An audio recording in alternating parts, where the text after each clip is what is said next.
tillbaka. Tack så gott. Jag ser gärna att lyfta den.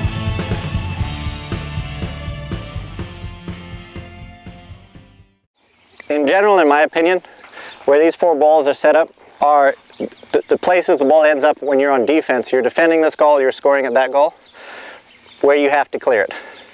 And there's all different ways they end up in these positions, but typically these close balls happen when people are running parallel to the back line, and the balls that are further out happen when the play comes from the center of the arena and there's a bounce off, and now our player is moving to those balls.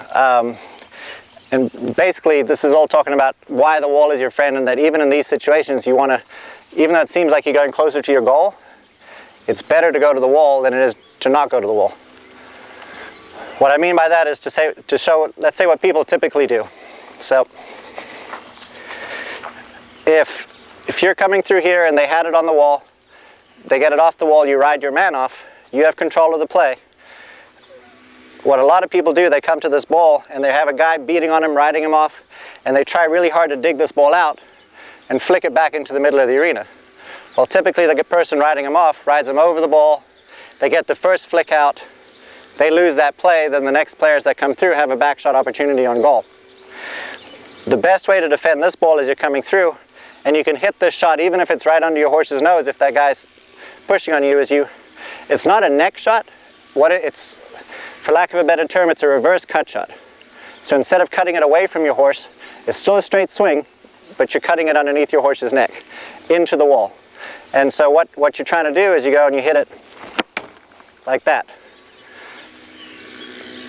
That ball over there, that's a guaranteed shot.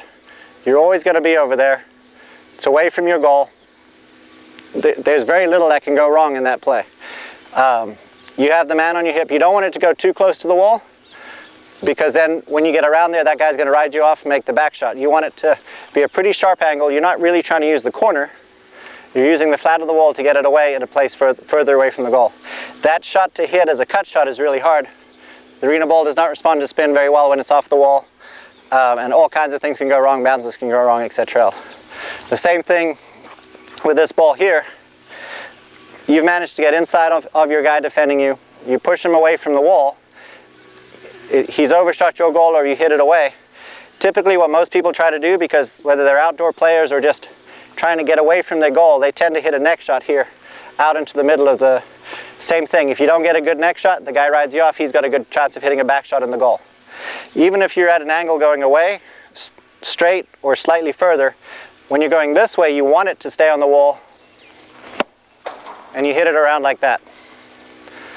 You then fight your battle over there, and you can do the same thing as what I was doing in that earlier drill.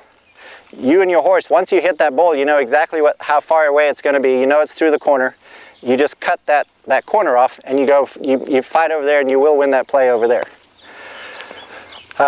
These 2 balls, like I said, it's typically when you've been coming more straight down the arena and the ball's missed the goal left or right, bounces forward.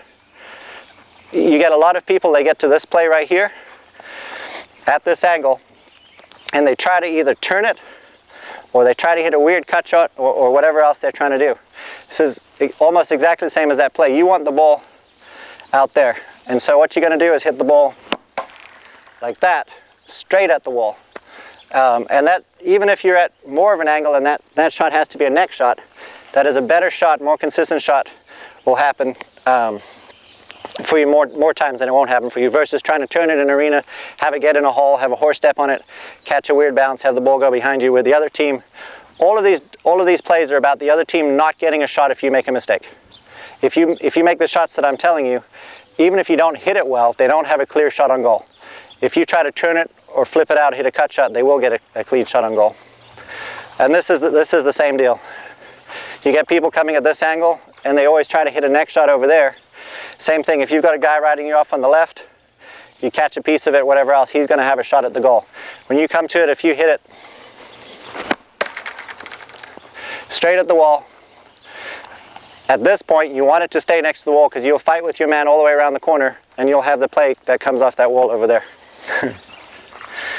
Well, as corny as that sounds, the overall premise is the wall is your friend. And as I discussed earlier, what we used to do as a team, when you go into an arena that you haven't played in before, you haven't played in much, take your foot mallets and go do this.